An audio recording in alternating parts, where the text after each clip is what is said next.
Thank you so much for joining us this morning. For those of us who don't know, we are the Jesuits for Climate Justice Faith in Action at COP30 delegation. My name is Daniela Alba. I am the Advocacy Coordinator for the Social Justice and Ecology Secretariat of the Society of Jesus. And we are here on behalf of the Society of Jesus, working with communities throughout the world to issue a clear, moral, and scientific call to action to COP30 delegates and governments. We already know the current global situation. The world is suffering, and countries all around the world are experiencing increasingly severe impacts disproportionately affecting vulnerable communities in the global majority. This COP30 was supposed to be the COP of the people, the COP of truth, the COP of implementation. And there needs to be a critical turning point in the effort for increasing this ambition, making it dynamic in terms of finance and delivering to the ones most in need for the scenario they have not created or contributed to. As a Society of Jesus, we are making our best effort to help on the grounds and advocate at this high level so that the cry of the earth and the cry of the vulnerable are remembered, as remembered at Pope Francis, can be heard. I'm going to give the floor now to Father Roberto Jaramillo. He is the Secretary of the Secretariat of Social Justice and Ecology of the Jesuits worldwide. Over to you. Thank you, Daniela. Good morning, everyone. Jesuits have always been present in the history of COPs, representing nations, institutions, and projects in which they work throughout the world. What is new in this occasion is the coordination of efforts around 4 common causes: the cancellation of the external debt of poor countries, the strengthening and operationalization of the Lost and Damaged Fund, the promotion of a just energy transition, and supporting sustainable food systems based on food sovereignty and agroecology. The process started a month after COP29 in Baku, and the journey was as significant as the presence here in Belém. We believe it will also be crucial to follow up on the agreements and the post-COP30 process. We have long referred to this entire process of participation before, during, and after Belém as the Jesuits for Climate Justice campaign. In Belém, 29 women and men from 14 countries participated in both the blue and green zones, as well as in the simultaneous COPs of social movements, indigenous, students, peasants, unions, and others. In some campaigns activities, we have formed strategic alliances with hundreds of religious communities worldwide, and also with the schools, universities, social centers, etc. The statement of the Religious Life for Climate Justice campaign, Hope into Action, signed by the 2 presidents of the Union of the General Religious Superiors, has more than 4,600 signatures, individual signatures, and more than 750 institutional endorsements, out of which at least 400 are Catholic religious communities representing thousands of religious men and women. The educational campaign among primary and secondary school students was very successful, and we have approximately 99,000 drawings and letters from students worldwide expressing their demands about caring for the earth. Today, at the end of the COP30, we reaffirm our decision to continue our journey and work hard to defend and protect the shared home. We aim to do this in partnership with many other institutions and individuals from whom we can learn and with whom we can collaborate, both without and outside the Catholic Church, striving to safeguard the blue planet as a divine gift. In his document, Laudato Deum, Pope Francis reminded us that conferences like this are vital spaces where the international community must collaborate and protect those most affected by our collective failures. He notes that often internationally negotiations cannot make significant progress due to the positions taken by countries which place their national interest above the global common good. Therefore, we make a respectful and fraternal yet firm appeal to the delegates and negotiators to make the necessary decisions guided by the highest moral and ethical standards, dignity, freedom, and equity for all human beings, so that the outcome of this COP30 is not a minimal consensus driven by the economic or financial interests of powerful groups, but rather a roadmap to move forward together, listening and hearing the cry of the earth and the cry of the poor. Thank you very much. Thank you, Father Roberto Jaramillo. I am now going to pass over to Cristobal Emilfor, who is a Chilean Jesuit working at the intersection of science and international climate policy. Over to you. Thank you very much, Daniela. So it has often been understood that science and faith follow divergent paths. However, climate change driven by anthropogenic forces is a clear evidence that this is not the case.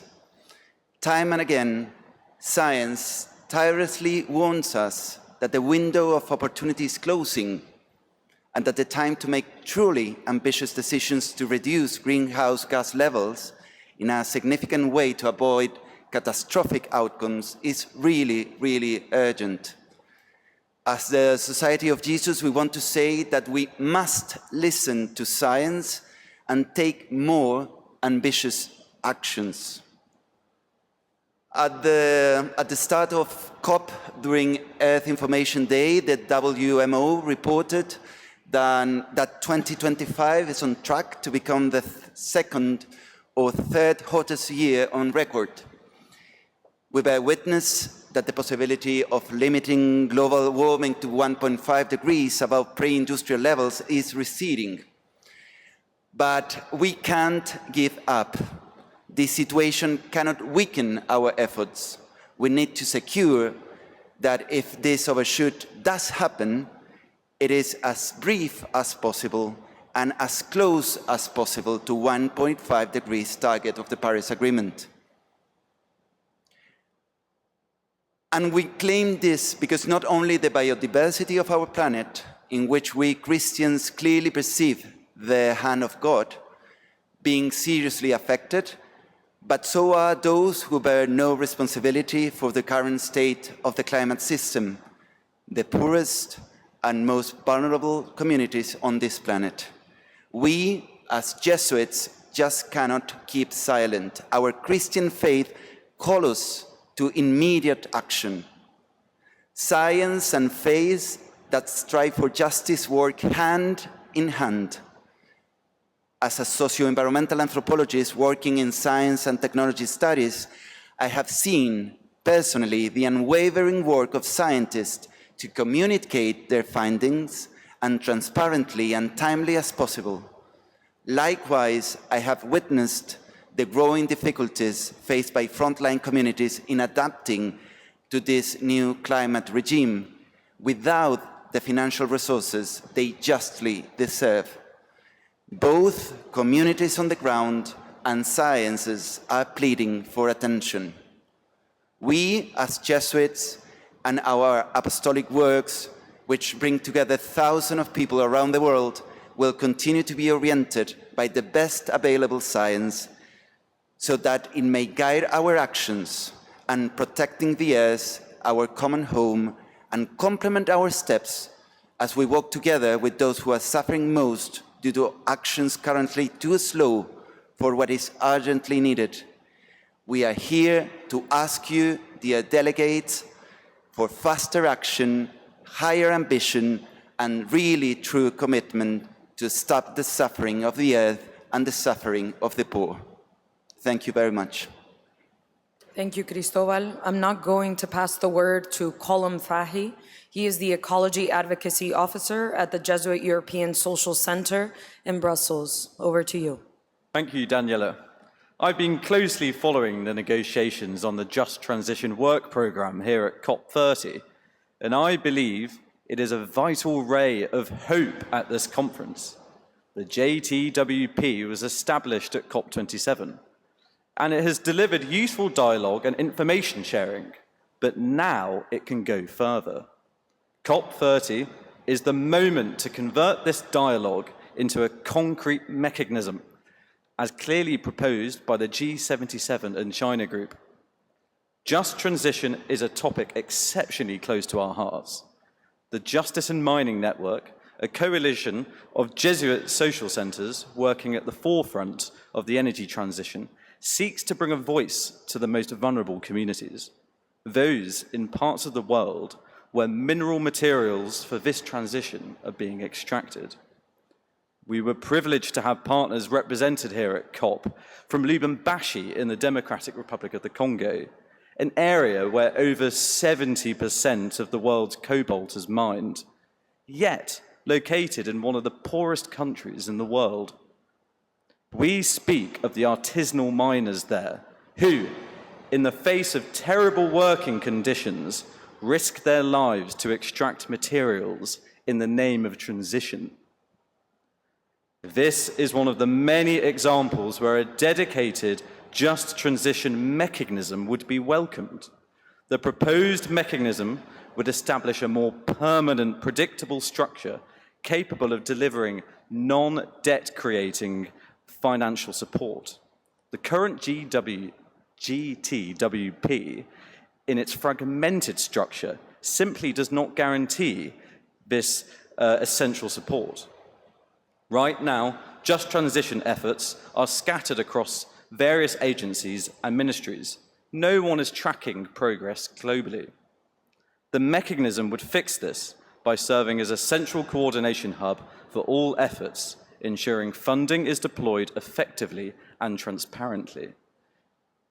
The core of the current debate pits the global north against the global south. The EU and the UK and other developed countries are currently resisting the transformation of the programme and the establishment of this new mechanism. Yet, the coalition of countries supporting this mechanism accounts for almost 80% of the world's population, including the poorest nations most vulnerable to the unintended consequences of transition. Our call is a moral one, appealing to the basic ethical principles of true human society. So we say directly to those resisting nations, consider the indigenous peoples whose lands contain or are adjacent to 50% of the critical raw materials in the world. Consider the 45 million artisanal miners worldwide who possessed almost no formal workers' rights, but whose labour is required now more than ever for this transition to succeed. We implore you to enable this mechanism, use this opportunity to give a preferential option for the poor, to demonstrate compassion and solidarity with our friends in the global south, and to truly unlock an energy transition that not only contributes to the 1.5 goal, but also gives an opportunity for justice and dignity to the world's most vulnerable. Thank you so much, Colum. We are now going to hear from Patricia Taharindre, who's the current programs coordinator for Centrarup in Madagascar. Over to you. Thank you, Daniela. Well, I want to start with something obvious that is impossible to ignore here at COP30. Vulnerable countries do not lack courage or solutions, they lack space to breathe. And that space is suffocated by debt and by the lack of access to climate finance. For us, climate finance is not technical or abstract. It's about survival and human dignity. Laudato Si reminds us that we live in a common home, yet today that home is burning for some, while others remain protected on the upper floors. Too many countries in the global south still use scarce resources to pay all debts instead of protecting their people. We cannot speak of ambition while those who did not create this crisis are still paying interest on it. The only fair path is debt cancellation or will debt for climate swaps. And please, let's stop saying it's complicated. What is complicated is families displaced by floods. What is complicated is farmers losing 3 seasons in a row. What is complicated is schools destroyed, roads cut off, life shattered. The rest is political choice. Before coming to Belem, we'll listen to the voices of communities across the Jesuit network in Madagascar. Their message was clear. We cannot afford another COP of promises without action. And at this COP30, we must be honest about where we stand. Yes, the Loss and Damage Fund has opened its calls for proposals, a welcome step. But the resources available today are hundreds of times smaller than the real needs of vulnerable countries. Adaptation was recognized again as a priority here in Belem, but the gap remains extremely big. The adaptation fund is still far from the scale required, and access continues to be slow and complicated for those who need it most. The mutual decision, the heart of this COP's finance package, remains bracketed on essential commitments: tripling adaptation finance, reducing the cost of capital, strengthening access for vulnerable countries, and establishing the Belem facility. We cannot leave the Amazon with unfinished work, not again. Okay, let me end with people, not mechanisms. Because behind every budget line, there are lives. Vulnerable countries are not asking for charity, but for justice, equity, and common but differentiated responsibilities, including historical responsibility. Those who benefited most from past emissions have a greater duty to support those who new face their consequences. And communities tell us immense strength. We don't want to disappear, we want to live. Living requires real financing, not promises. Financing that arrives on time, reaches the right people, comes as grants, and frees countries from suffocating debt. The world doesn't need more speeches. The world needs courage, here, now, in Belem. Thank you. Thank you so much. A round of applause to our speakers, please.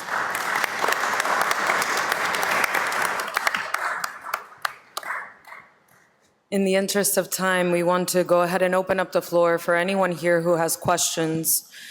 So if anyone would like, the mic is here.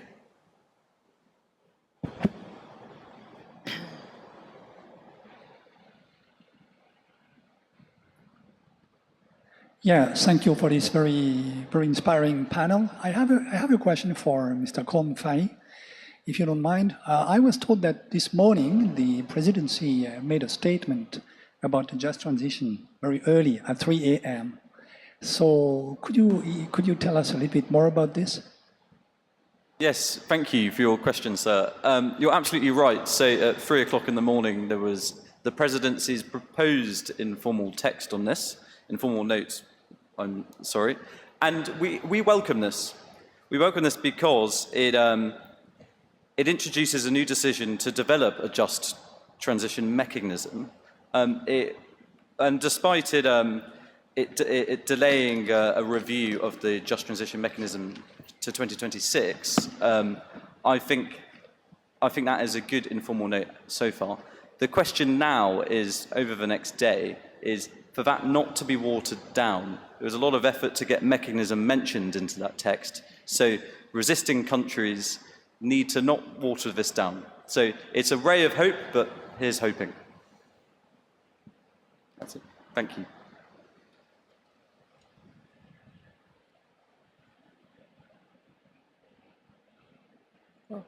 Daniela, this is a question to Father Roberto and others, if you want to answer. I'm very happy about the press conference here, where the Jesuits' stand has been clearly expressed. The 4 calls you have been making are very good, very ambitious calls, and I hear from the press conference that you have been taking concerted efforts in terms of advocacy work to promote these 4 calls around the world, because Jesuits have been working around the world. So being happy about it, my question right now here is this. These 4 calls are vital for the COP processes. Having gone through the COP processes in COP30, how are you planning to take forward these 4 calls in terms of advocacy towards policy level interventions and concrete solutions? Over to Roberto and others. Thank you for the questions. For the question, Kennedy. This is the first time we participate in such an event as an articulated body of the Society of Jesus. But we learn we need to evaluate our participation and move forward. I have 3 things that are clear in my mind to go ahead. The first one is the need to collaborate, to establish more and more alliances with people who are already on the field and trying to make the bridge in between the people that suffer the most the consequences of climate change and the policymakers or the people who are studying the problem. So collaborate with others and be open to that. The second thing I am clear is that we need to stress the educational path that the Holy See, the Pope Leo, is inviting us to walk. Education at all levels, in educational institutions, but education of adults, education in social centers, in parishes, everywhere where we are working, and in alliance with other people. It's a kind of conversion, what we need, if you like to put it in religious terms, of metanoia, or change of habits, so we can really protect the planet. And the third element that we will continue stressing is the advocacy at the level of the highest level possible, with the alliance with other partners, to demand to the decision makers to live up to the needs of the world, to the highest moral and ethical standards, thinking in humanity, not to develop processes just driven by financial or economic reasons. I don't know if my colleagues would like to, Daniela. Thank you, Father Roberto. If I may just add, the Society of Jesus is known around the world for its work in the educational sector. There's probably not one person that hasn't had some type of encounter with a social center, a parish, a work of the society. And part of this work is accompanying the field, the people. It is a service, it is an accompaniment. And so we brought here with us, and I know you can zoom in the back, the voices of the children. We often forget that they are witnesses, not only witnesses, they are the future. They are inheriting this home that is on fire currently. It is our duty to, in this compromising of walking together, to elevate those voices. And so we made it the central point of our campaign to uplift these voices, not only through their drawings, which you can see are so eloquent. They see and they feel everything. And in their innocence and without any shyness, they've also told us the truth and called us to action. And it is the moral imperative, not only of the Society of Jesus, not only of the Holy See, but of every single person in decision-making spaces, to be able to listen to these voices, not only in a consultative process, but in an integration, because they are the ones who will inherit the future and this home. And we have a duty to them. them. So I really invite you to engage. You can go to echojesuit.com. We also have the Faith and Ecology podcast and educational resources so that they can be implemented in 4 languages, Spanish, French, Portuguese, and English around the world. We invite you to collaborate us. We don't do anything on our own. We do everything together. Thank you. Thank you, Daniela. I think we don't have too much time for another question. We need to leave the room for the next group. I would like to thank you for the presence here. Let us continue making our best effort to build a more just, free, and fraternal society around the world. Thank you very much.